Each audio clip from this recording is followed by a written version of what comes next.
Bonjour papa, que le Seigneur vous bénisse. Merci de nous avoir reçus. Oyambibiso nandako na yo, vraiment, tozaba nandako. Mais pour le moment, na yena muneti mupai. Zamba pambola yo, to sepeli komo na yo en bonne santé. Zambe abateli yo, Zambe atyo na isiko ozali. Tolingi to pambola Nzambe pona bolamu na ye pa na biso. Ya liboso tozali kokumisa Nzambe parce que vous êtes notre représentant. Vous nous représentez, vous représentez le corps des responsables, le corps des leaders, et vous avez une parole où nous doit pessioter. Nzamba le bilobaboui. Alors j'ai vu qu'il y a un courage quelque part. Nzamba pamulayo. Nandengu yozo salela musala. Merci, merci.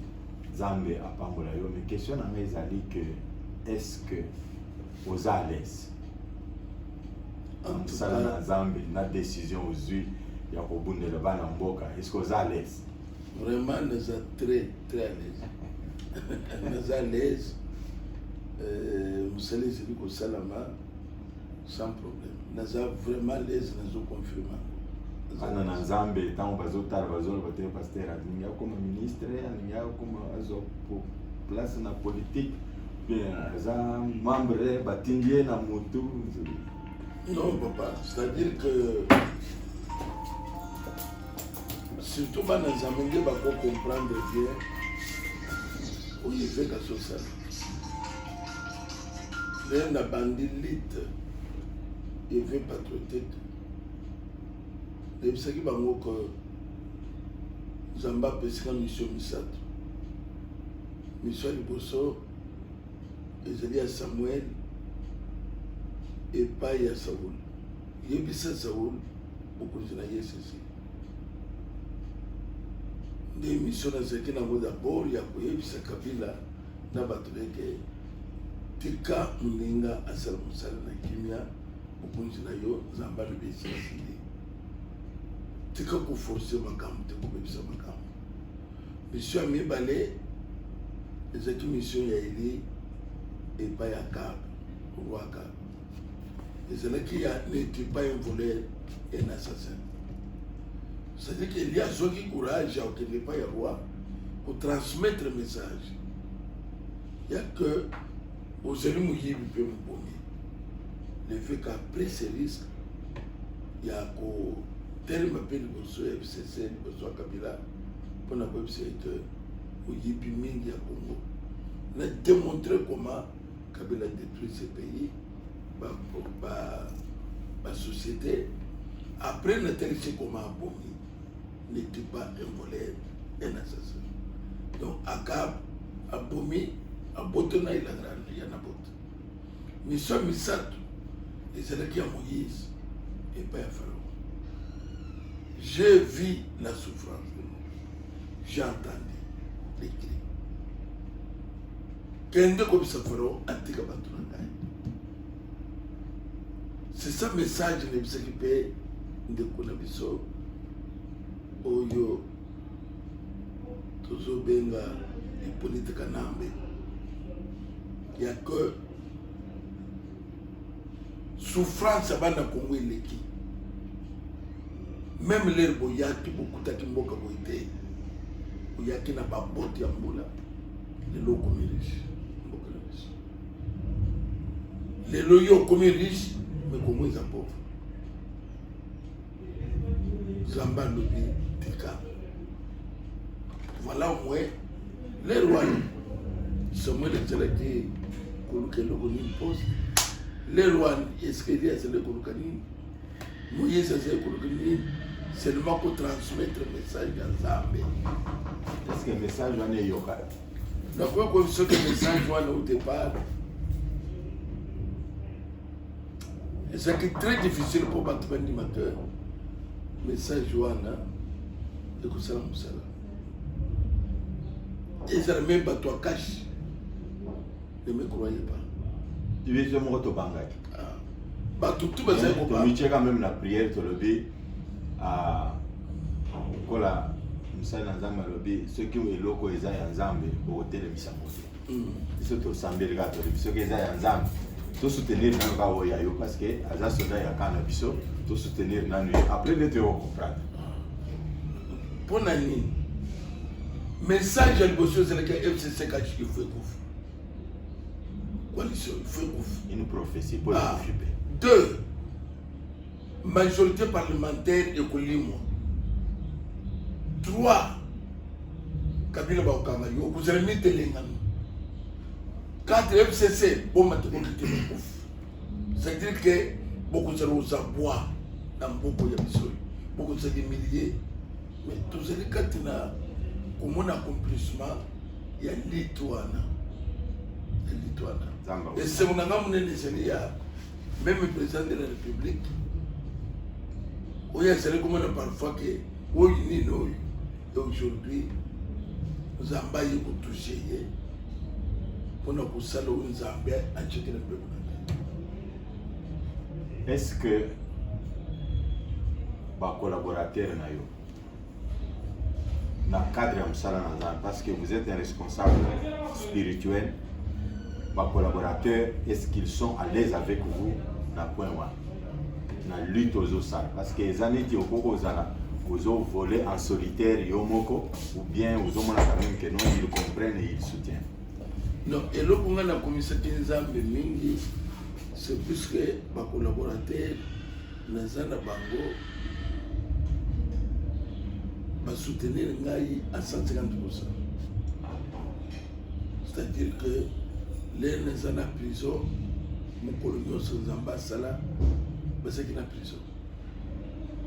C'est qui ont mobilisé l'église malgré confirmant prier les autres. Donc, bazalaki ofuromule ezala bamosusu na côté prison nasali 3 mois et demi. 3 mois et demi. Ouais. Bango mpe bakangami na ndako 3 mois et demi. Donc bango babimaki na ndako wana tokolonga na bino. Donc bebisaki nzambe te soki akosala na boloko une année biso tokangami ya une année. Soki akosala 2 ans tokangami 2 ans. Nzambe mpe ayoki na mabondeli ya bino nyonso tomonaki koma diaspora ezalaki mobilisé. Non, on était au fond.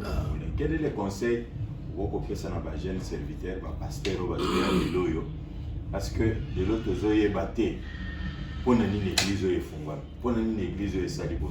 Monsieur César a venu, pour une baie côté monsieur César a venu parce que souvent, biso nandé peut to yekola na ba séminaire na ba bilo monsieur to bezali que église na représentant na ye bazali représentation ambassade ya Zambie awana mokili pour le peuple.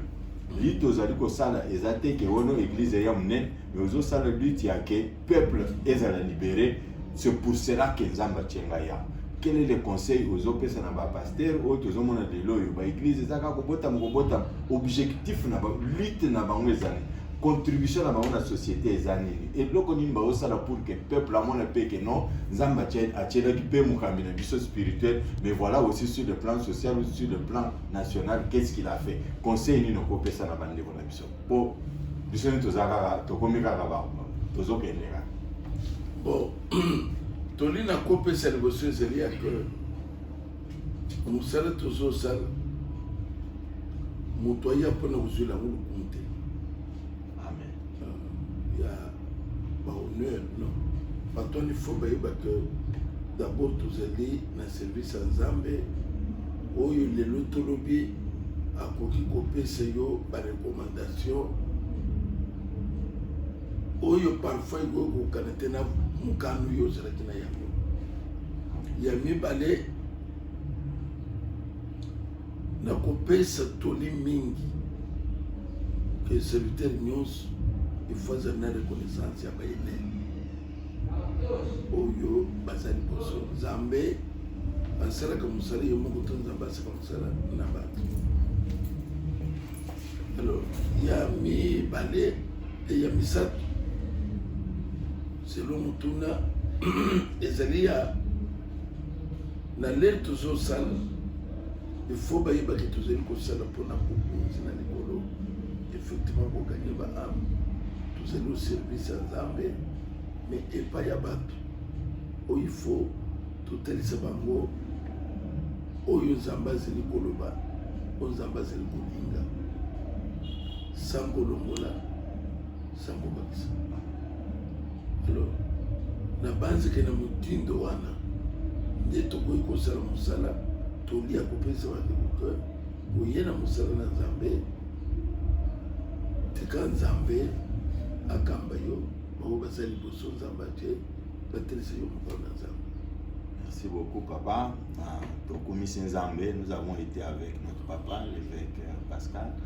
Que le Seigneur nous bénisse tous. Je crois que le Seigneur Stolandi Toli, Moussala Nanzambe, Zadi, Yakowe Lisate, Totala Oya Bengibiso, Pona Rosali Laye, Toto Samibeko, Tozala Batuya témoignage Maram, Zambe Aubamula Biso, Zambe Aubamula Papa.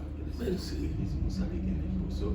Biso nyonso tozali susu kozela komona résultat te tobandi komona résultat sikoyo ata bato bazalaki kohésite kodute mais sikoyo bato bakomi koloba c'était vrai, c'était Dieu nzambe moto aloba parce que ya nzambe epolaka te ekoyaka te nzambe apakola yo. Ngai eloko nakosenga yo ezali ya soko komi na États-Unis zala parfois nakoloba nini porte-parole na ngai nako remercier tous les serviteurs de Dieu oyo bazalaki na États-Unis nasantaki leur présence à mes côtés ale naza na prison puisque baserviteur de Dieu baza na États-Unis basoutenir ngai à 100%. Bamosusu même naza na prison mais okomona $100 $50 moi eloko na ye bazotindela ngai. C'est pour cela que je me suis marqué ngai makasi okomi loba que basala nzambe nyonso ya mboka États-Unis bani na nzambe nyonso eveka tindeli bino merci eveka tindeli bino mbote. Merci beaucoup. Merci.